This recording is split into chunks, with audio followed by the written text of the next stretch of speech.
Hello hello hello আজকে চলে এসেছি।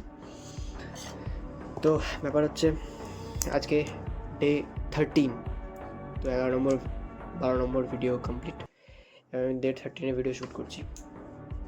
তো দেখো ভাই, ভিডিও বানানোর ইচ্ছা আমার প্রথম থেকেই আছে, তো আমি করতে পারি না, কোনোভাবে করতে পারি না। প্রথম কারণ ছিল যে আমার কাছে কোনো ভালো ফোন ছিল, ঠিক আছে। তারপরে যখন ভালো ভালো ফোন আসতে শুরু করলো, মানে এখন বেশ ঠিকঠাক একটা ফোন আছে, তাও ভিডিওটা শ্যুট করা হয় না বা বানানো হয় না। তখন চারিপাশে যা দেখছি, তো মনে হয় যে হ্যাঁ, ভিডিও বানানো উচিত। তো যে জিনিসে ভাই পয়সা আছে না, সেই জিনিসে সবাই চাইবে যে না, এই জিনিসটা করুক। প্রথম সবাই মানা করবে ভাই, প্রথমত সবাই এগেনস্ট থাকবে, বাট যখন পয়সা আসতে শুরু করবে, তো রিয়েলিটি এটাই, তখন বলবে যে না, এটাই ঠিক আছে, এটাই করো, এটা। This is the reality bro. এগিয়ে চলো।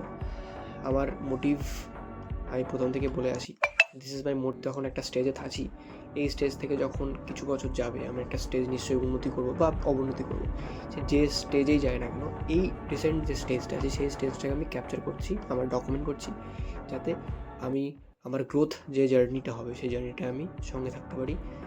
তো এটাই আমার রিজন। আর মানে বুড়ো বয়সে বাঁচতে পারি আর কি, ঠিক আছে। যে হ্যাঁ, আমি আমার 20-22 বছর বয়সে আমি এরকম করেছি, মানে এই লাইফস্টাইল ছিল আর কি। তো ঠিক আছে, আজকে এখানেই শেষ। দেন চলো পরের ভিডিওতে দেখা যাবে, পরে আবার বকতে চলে আসবো।